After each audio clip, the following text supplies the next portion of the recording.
मैं उन तमाम पीड़ित राज्यों के पक्ष में खड़ा हूं जो अपने अपने लाट साहब से परेशान हैं। गवर्नरों ने अपना दायित्व समझ लिया।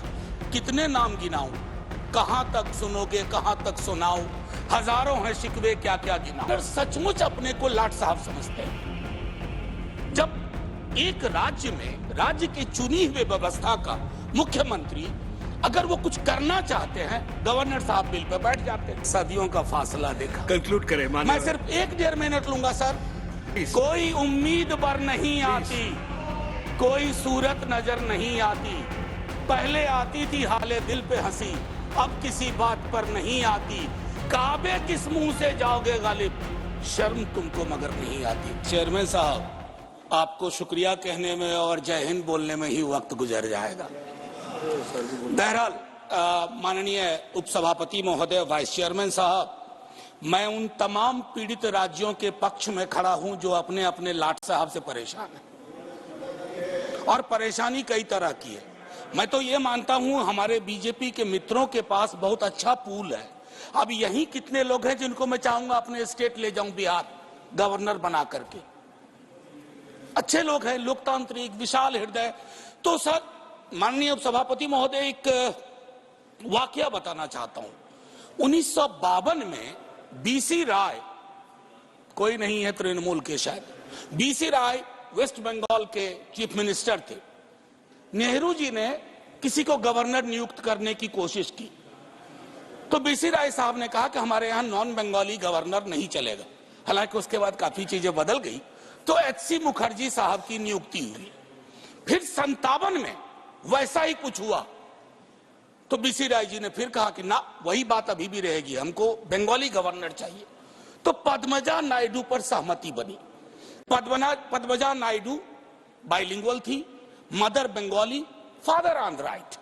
तो एक वो दौर था जहां देश के प्रधानमंत्री मुख्यमंत्री की बात सुनते थे, और एक ये दौर है, बाकी तो नहीं कहूंगा, फिल इन द ब्लैंक है, लेकिन मुख्यमंत्री से वैर रखना।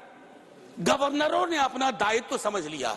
कितने नाम गिनाऊं, कहां तक सुनोगे, कहां तक सुनाओ, हजारों हैं शिकवे, क्या क्या गिनाऊं। अब हाल में ही सर्वोच्च न्यायालय की टिप्पणी आई। वो टिप्पणी क्या कहती है? ये गवर्नर सचमुच अपने को लाट साहब समझते हैं। जब एक राज्य में राज्य की चुनी हुई व्यवस्था का मुख्यमंत्री अगर वो कुछ करना चाहते हैं, गवर्नर साहब बिल पे बैठ जाते हैं। वो बिल पे नहीं बैठते हैं, जन आकांक्षाओं पे बैठ जाते हैं।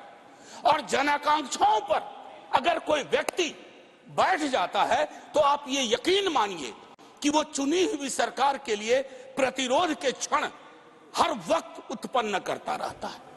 मैं आपको एक और उदाहरण दूं, माननीय वाइस चेयरमैन साहब।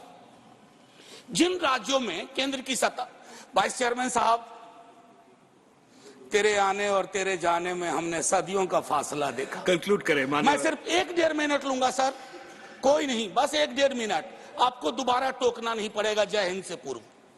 तो मैं देखिए, तारतम्य टूट गया। क्या बता रहा था? दूसरा वाक्य बता रहे थे।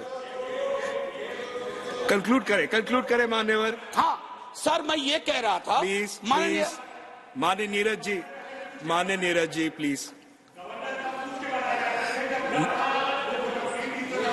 माननीय नीरज जी प्लीज। सर, नीरज भाई वाला टाइम निकाल दीजिएगा मुझ में से। आप कंक्लूड करें मान्यवर। सर, कंक्लूड कैसे करूं, बीच में नीरज भाई बोल दिए। चलिए आप मैं सर इतना कहना चाहता हूं कि जिन राज्यों में बीजेपी विपक्ष में है, वहां मजबूत हो जाती है बीजेपी। जानते हैं क्यों?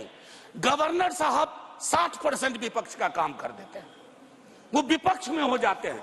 मैंने ऐसे गवर्नर्स देखे हैं जो टेलीविजन चैनल में शाम से बैठ जाते हैं, अपनी ही सरकार के बारे में।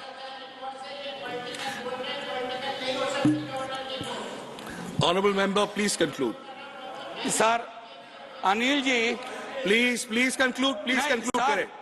ऐसे में 30 सेकंड्स प्लीज। नहीं, एक बात बताइए प्लीज कंक्लूड। अगर ऐसे बात होगी तो कोई बात कैसे? माननीय मनोज जी। सर, माननीय मनोज जी, आपने कहा तो मैं एक चीज जरूर कहूंगा।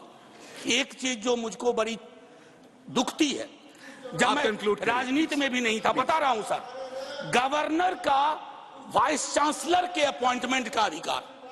सर, राज्य की शिक्षा व्यवस्था में राज्य की सरकार से सवाल पूछे जाते हैं, तुम्हारा सेशन लेट क्यों है, तुम्हारी ये परेशानियां क्यों है, तुम्हारी वो परेशानियां क्यों है, लेकिन वाइस चांसलर के चयन का अधिकार, नियुक्ति का अधिकार राज्य की सरकार के पास नहीं है।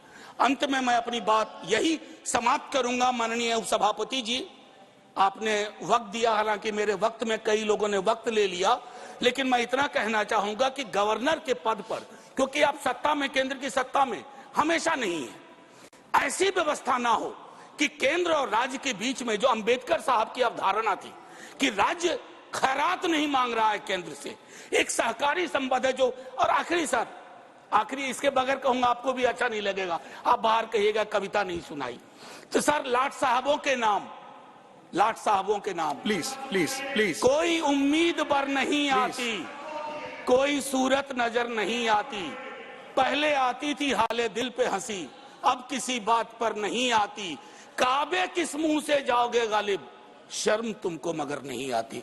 जय Hind sir. Thank you honourable member.